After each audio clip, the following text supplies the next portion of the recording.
welcome to the 11th episode of All of Our Appearances Have Been Canceled, the Not So Pageanty Pageant interview show. I am your host, Marilisa Beatty. I'm Mrs. Phoenixville America 2020, and I am here with the gorgeous and glamorous Sylvia Waller, who is Mrs. Colorado American 2020. Hi, Sylvia. How are you? Good. How are you? I am very well. Thank you for joining me. Typically, at the start of each interview, I tell everyone how I know the guest or not, and I will let everyone know this is the first time we've met. We've just met, right? Yes. Yes. So we've just met, so I'm really looking forward to getting to know you myself, but I'm also really looking forward to having you share with anybody who's watching all about you, because you seem really wonderful, and I've heard great things about you from your fellow pageant queens. So Sylvia, why don't we start by just having you tell us a little bit about yourself? Okay. Well, I am a wife and mother of four adult children. We are empty nesters, thank goodness. And it's wonderful when you become empty nesters. Married for 11 years. My husband and I were married before, so we are blending the family. And I just recently reached a milestone of 60. And that was part of my reason for entering the pageant, because I said, I working in the beauty industry, I hear that anti-aging term a lot. And, being a spiritual person, you can't stop Mother Nature and you can't stop the aging process, but you can age gracefully. So that's pretty much my philosophy. And if I can inspire other women to embrace their own uniqueness, I let my hair go gray. I stopped coloring it about a year ago because it was a waste of money. I have so much gray that the first wash, I'd have to get my little cover stick and pretty much color my hair all over. Yeah. So last year I just embraced, hey, this is who I am. This is part of the process. And I've just learned to embrace my uniqueness as well as embrace the beauty and the grace in getting older. Yeah. And that's kind of my message. I hope to inspire other women to, that are 50 and over, step out, and do something that makes you uncomfortable. That's how you grow. Absolutely. Well, you look wonderful. Is there any advice you would give to a woman who's maybe in her 50s or 60s who has never competed in pageantry before and is actually thinking about doing it? Yeah, I would say I kind of went into it blind. I didn't really have a coach per se, but Google, you can find anything on Google and YouTube. And I just basically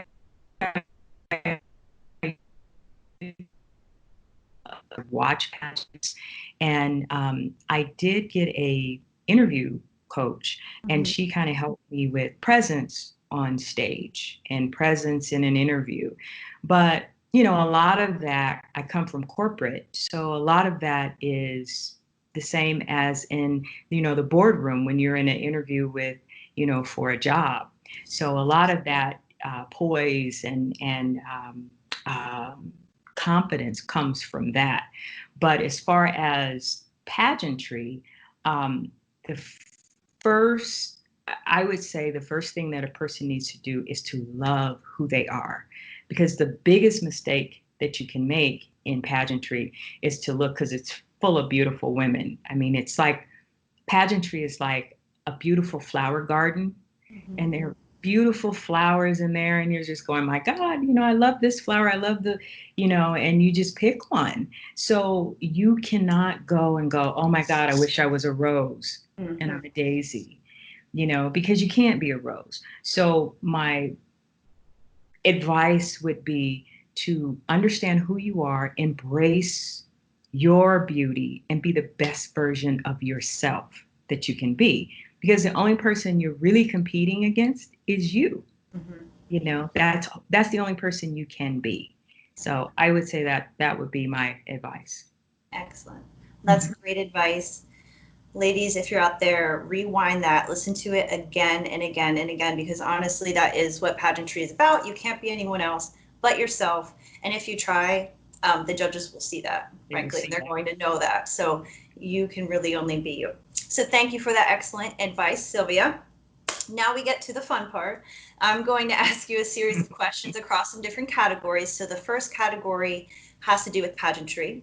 Okay. The second category I call Hey You, and it's really just questions about yourself and your experiences, no right or wrong answers. Then we go to the guest question. We then have one question in the category called Just Silliness. And that's just a question that, like, is kind of the craziest thing I could think of at the time. And then finally is the speed round, and that changes for everybody. And I will tell you what your category is when we get there. Okay. Does that sound okay with you? Yeah. All right, great. So for anybody who's watching this and doesn't know this, the Mrs. Colorado American is a brand new title in the Mrs. America organization. And correct me if I'm wrong, but essentially the title American of a state goes to the first runner-up in that state. Is that right? That's correct. Okay. And so it's the very first year our organization is doing this. It's really exciting addition. But I think it's interesting because this first class of women, including yourself, is really going to set the tone for what this title is and what it means. So how do you think about the Mrs. Colorado American title?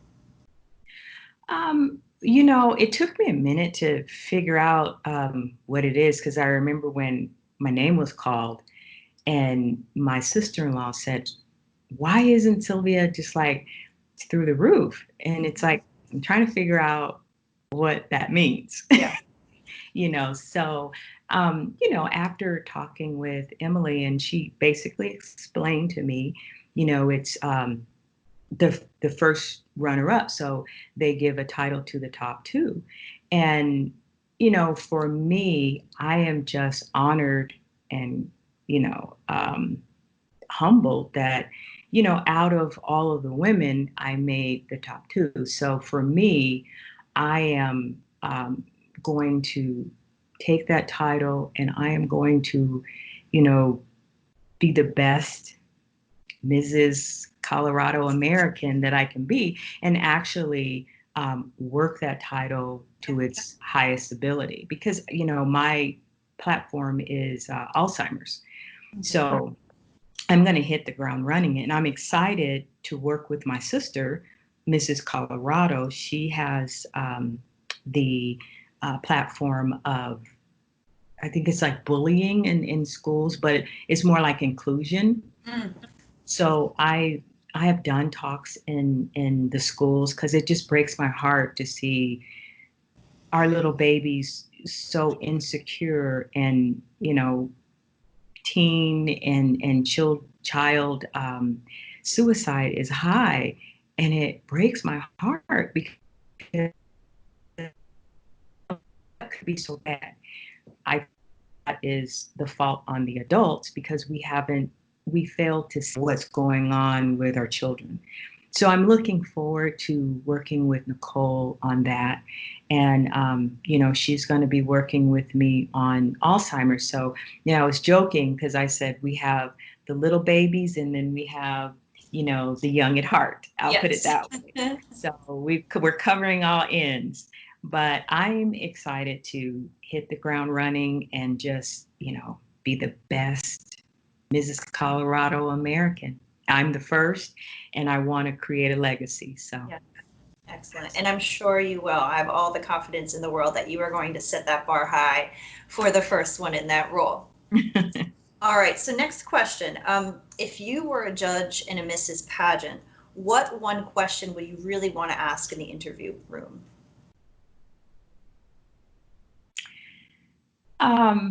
You always get the question of why you want to be, Mrs. Colorado or Mrs. Whatever state. But I would say that is the top question, but then also find out what makes that person, what motivates. So, for example, what hurdles did you have to leap over? Or what are some of your challenges that kind of keep your hesitation? Like, for example, for me, I always feel like as women, men do it too, but more so with women, we can put a glass ceiling on ourselves of doubt and fear. Mm-hmm. So, what is your glass ceiling? Is it doubt? Is it fear? What are you afraid of? What are you working towards? What are you trying to break through in order to get successful? That kind of thing. So that kind of gives you an insight on the person, I think. Yeah, I love that. I will say, not that you asked me, but I'm going to tell you.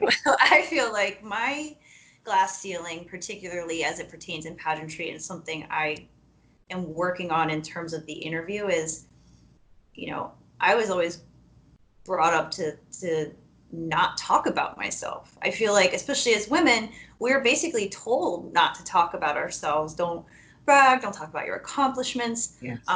Don't talk about your feelings. Don't bring out your vulnerabilities. And I feel like pageantry is the exact opposite of Mhm. everything we were kind of brought up to do and discuss in polite society.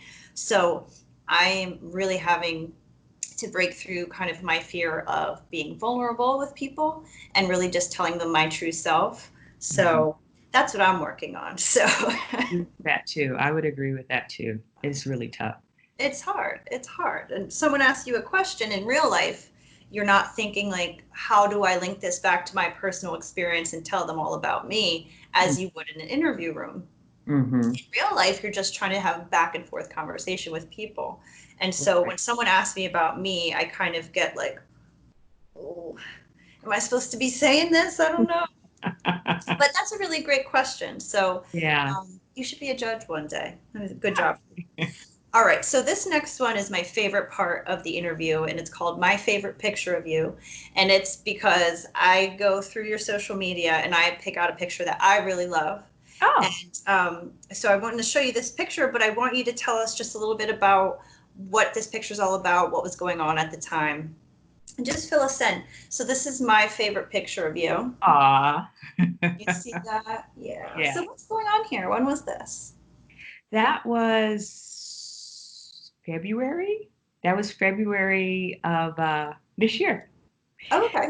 Yeah. So that photo shoot was kind of no, it was January because I just decided to run, and I asked the photographer to take pictures for Mrs.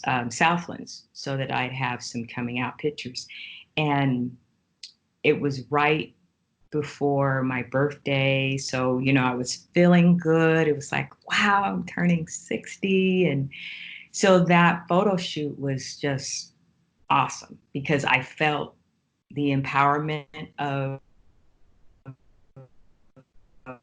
who I am, and I just felt good. And that it came through in that picture because I think he said that those pictures were, I had in my eyes empowered.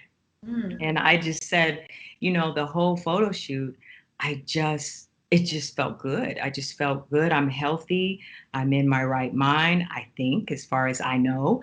Um, and, I'm physically, mentally, and spiritually healthy. So 60 was old to me at one point. But when you reach it and you look back and you go, wow, I don't feel any different than I did at 30, So sometimes I have to think about, you know, my age. Like, for example, I love fashion. And um, you have to realize, okay, I'm a certain age, so certain things I can't wear, even though I could wear it and I could probably rock it, but Mhm. it's not age appropriate. I'd look really silly in certain things. And you have to be aware of that to know. Some people are not aware of that. So that's a great skill to have. Yes. I've seen that so often where they don't know. But, I would say that is where I just felt like I've come into a new chapter, a new season, and this is me. Right. Well, that's a perfect transition into the next category, which is called Hey You. And Hmm. I'm glad you mentioned your love of fashion because my next question was, what era and time do you think has the best fashion? Ooh, I love the 50s, 60s. I Mhm. would say there's an era, the 40s through the 60s were my favorite because I love that old Hollywood look. Real classic, and that's my favorite. And then the Jackie O look. So, you know, that I have to agree with you.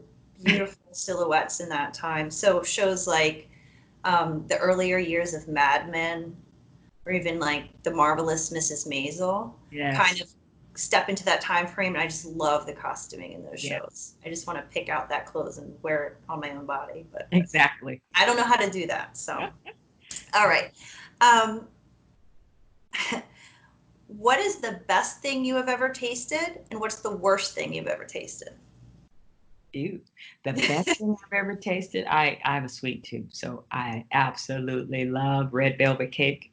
Gosh, yes, yes, Homemade, homemade when it's heavy, you know, oof, yes. that means that is just a lot of butter and all kind of fat stuff in it. But Mhm. that's the best thing.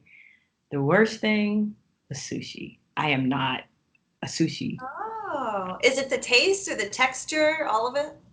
I think it's I think it's all of it because I do have a texture issue. Yeah. If the texture's weird, it's coming out of my mouth. I can't. Ugh. So I think it is a texture, but then I don't know. It's something in my head about it's not cooked. It's raw Yeah. fish. Uh-huh. So I think that's part of it. But I've also had the California roll, which doesn't have fish, but it's the seaweed that has that Yeah. fish oily Yeah, taste. it has that flavor. Yeah. So I think that is what I don't like. Because even when I eat fish, I don't like it to have that oily, fishy taste. Yeah. So, yeah, that is the god awful for me. Okay. Okay. That's fair. Um, have you ever had a random stranger impact your life, even if it's a small impact? I have. This was an interesting interaction. I was working as a account executive downtown in Denver for the for UPS, and I had just lost the Quizno account, one of my biggest accounts, because we delivered moldy bread, and they decided they were going to go with FedEx. So it was one of my larger accounts, and I was real upset trying to figure out what to do. And then it was just a bad day. And so I was downtown on my lunch hour and I was eating in my car and I saw this transient. And it was so weird. I was really down on my luck. And I got out of the car and to go to my appointment. And he stopped me and he had really white teeth. Okay. So for me, that transient and his teeth were super white. Hmm. So I stopped, talked to him, and I asked him, if he was okay, and he said, "Yeah, I'm fine." And so I remember he said, "I'm surprised you stopped to talk to me." And I said, "Why wouldn't I talk to you?" And he said, "Most people don't because I'm homeless." So I said, "If you don't mind me asking, what happened? Because we're all a few paychecks away from being homeless, honestly." Mhm. And he said that he had contracted AIDS and he lost his job and then he said something about his peanut butter sandwich that really threw me off a little bit. But the point was, at the end of the conversation, he said to me, "Thank you for talking to me. You really blessed my heart." Hmm. And I remember walking away and I had this, it was almost like the heaviness was lifted. And if I were to animate it, I had like the little fairy things running, flying around, and I just had goosebumps. Yeah. So I remember saying, okay, the Lord was talking to me about my situation. I blessed him, but that man blessed me. Mm-hmm. And I'll never forget that. That was an experience. And then I also thought, was that a test from God? Because, sometimes we will step on people who are down in their luck, and we kind of shun those who need help. And I gave him help and talked to him. So sometimes I wonder, was that God in disguise to test me to see if I would do it? Because I felt so light after I left. And I will never forget that. I'll never forget that. And I'm sure he probably will never forget it either. So, Yeah. Indeed, you touched each other. Okay, Yeah. good. Now, here is a guest question from one of our online viewers. What do you find so annoying? Ugh. Ugh. Okay. TikTok is annoying to me. I could see that. Yeah, That is annoying to me. I can Yeah. see that. And the Yeah. thing about TikTok is they don't just leave TikTok videos on TikTok. Now they're posting TikTok videos on Instagram, on Facebook. You can't go anywhere without looking at TikTok videos. I'm like, I didn't sign up for this. Yeah. This is not. Yeah. I find it so annoying when people are so close-minded that they won't even hear a piece of new information. Like Yeah. people who are just like, no, this is what I think. I'm not even going to listen or read a new idea. That drives me crazy. I don't know how people go through life like that because you never learn anything about other people or yourself or the world around you. You never grow and you never really experience anything. And that makes me so mad. Yeah. Yeah. And That and people TikTok. like that, you just have to, because that is frustrating, especially when you're trying to talk to them. And there's a point where I always say, okay, I can change the things that I can change, but not worry about the things I can't change. I can't change that person, so I'm not going to worry about them. It gets me like, I feel my blood right now is like boiling just thinking about it. I hate it. Yeah. But anyway, all right, those are our annoying things. So here's your just silliness question. What would an adult version of an ice cream truck sell, and what song would it play? Ooh.